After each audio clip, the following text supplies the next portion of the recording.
Over the past few weeks, the US banking system has faced some significant challenges, as evidenced by the recent bankruptcies of Silvergate and Signature Bank, as well as a massive $42 billion withdrawal attempt by depositors at Silicon Valley Bank. Such crises can shake the public's confidence in the integrity of the entire banking system, which underscores the need for prompt action by regulatory bodies to protect the economy and reinforce trust in the system. To address the situation, the Federal Reserve, together with the US Treasury and the FDIC, stepped up to provide immediate assistance to the affected banks. This was a crucial move, as it not only ensured the continued functioning of these institutions, but also demonstrated the government's commitment to safeguarding the financial system. One notable action taken was the decision to make all depositors at Signature Bank and SVB whole, even though the FDIC typically only insures the first $250,000 of deposits, and 95% of SVB's deposits were uninsured. This move was made to reassure depositors that their savings are safe and secure within the banking system. The Federal Reserve's chair, Jeremy Powell, also held a 45-minute press conference to explain how the central bank tackled the banking crisis and what measures they intend to take moving forward. In the case of SVB, the bank faced a significant liquidity crisis due to the mismanagement of its liquidity and interest rate risks by its management. The bank had invested heavily in long-term US Treasury bonds, which became problematic when interest rates rose, leading to the premature selling of these bonds to cover withdrawals. The losses from these bond sales prompted the bank to try and raise capital, spooking investors and triggering a bank run. The challenges faced by smaller banks like SVB underscore the need for a prudent risk management and effective regulatory oversight to prevent crises having a ripple effect on the entire banking system.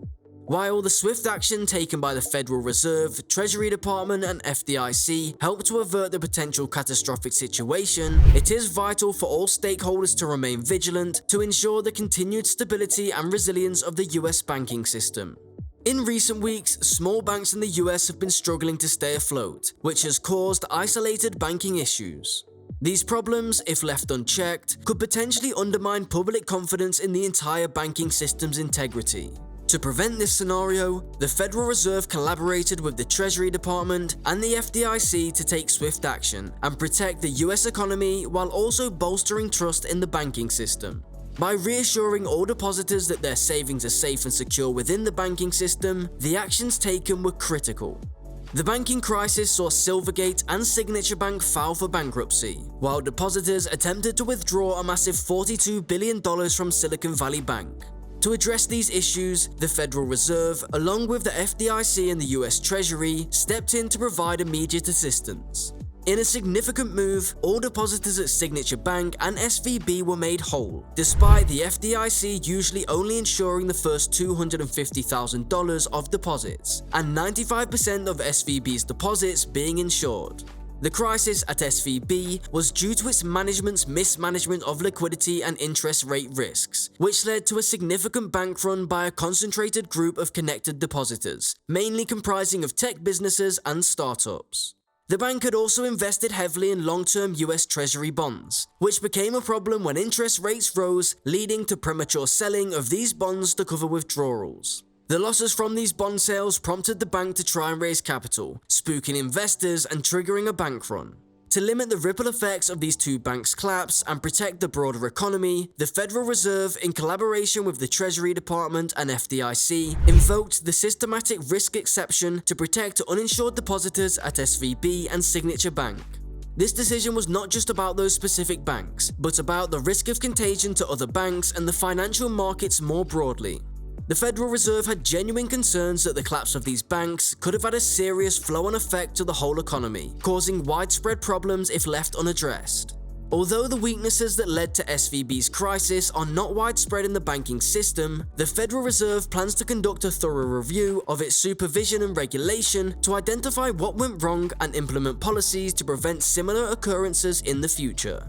The review will be transparent, and recommendations will be supported and implemented by Jeremy Powell, who appears committed to examining the causes of the recent events and implementing corrective policies. Despite recent criticism, Powell plans to ensure the Federal Reserve strengthens its supervision and regulation to prevent similar incidents from happening again. Ultimately, that is what matters most in such situations, as mistakes and mishaps can happen. On March the 21st, 2023, the Federal Reserve held a press conference to discuss its next move regarding interest rates.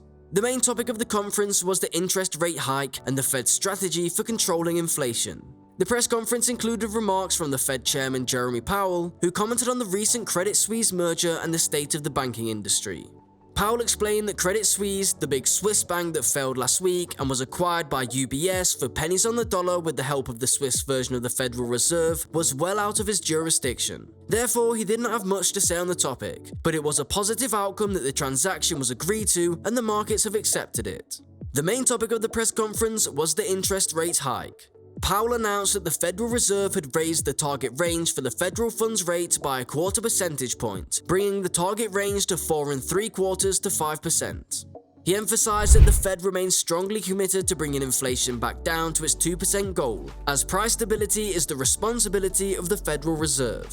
However, Powell made an interesting point regarding the Fed's future rate hikes. He said that going forward, the Fed may not need to raise rates over the next little while to control inflation. The reason for this has to do with the bank crisis that we've been seeing over the past few weeks. Powell explained that the events in the banking system over the past 2 weeks are likely to result in tighter credit conditions for households and businesses, which would in turn affect economic outcomes. It is too soon to determine the extent of these effects, and therefore too soon to tell how monetary policy should respond. As a result, the Fed no longer anticipates that ongoing rate rises will be appropriate to control inflation. Instead, the Fed now anticipates that some additional policy firming may be appropriate. Powell further explained that the tighter credit conditions are essentially banks loaning out less money at the moment, providing less credit to businesses and individuals to protect themselves during this crisis. These tighter conditions slow down the rate at which money moves around the economy and can have a ripple effect that goes across the economy. Thus, concerns in the banking sector mean banks hand out less money, which can slow down the economy and thus inflation without the Federal Reserve having to do anything. Powell noted that the Fed is looking at what is happening among the banks and is thinking about that as effectively doing the same thing that rate hikes do. So in a way, that substitutes for rate hikes. Powell is being cautious not to add to issues that may be out there but are not visible yet. In summary, Powell's comments at the press conference indicate that the Fed has raised interest rates, but it may not need to do so in the future to control inflation. The banking crisis has led to tighter credit conditions, which can slow the economy and lower inflation without the Federal Reserve having to take action. The Fed will continue to monitor the situation in the banking sector and adjust its policies accordingly.